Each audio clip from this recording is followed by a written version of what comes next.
Hi! Gusto mo rin daw makasave? I-try mo tong Maribank or yung dating Cbank. Paano nga ba magkaroon nito?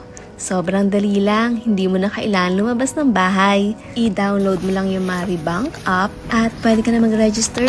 Maribank offers up to 4% annual interest rate on its savings account. Pag nagbayad ka ng online payments through Maribank, meron kang up to 25% discount. Makikita nyo nga yan sa app nila kung paano magkaroon ng 25% discount.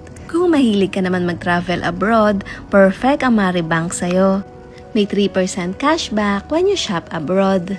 Pero kahit hindi ka mag-travel abroad, meron ka pa rin 1% cashback every purchase.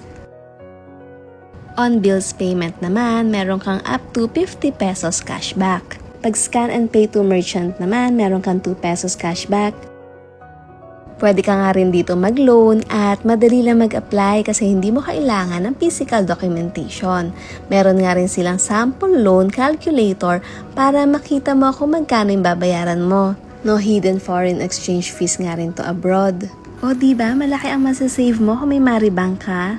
Kaya i-download mo na yung Maribank app at ilagay mo tong referral code para meron kang 150 pesos. Upon account activation, dapat mag-deposit ka na at least 1,000 pesos at wag mo munang withdrawin for at least 3 days para makakuha ka ng 150 pesos.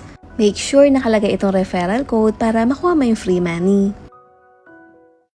Hi! Gusto mo rin ba magkaroon nitong Maribank physical debit card?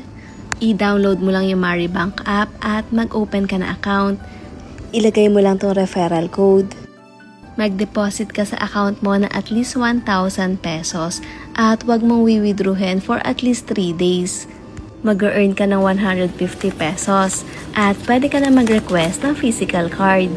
99 pesos yung card pero upon activation at naka 5 transactions ka within 30 days, i-waive nila yung 99 pesos. So parang free na lang yung card. Kaya mag-open ka na ng account at ilagay mo tong referral code.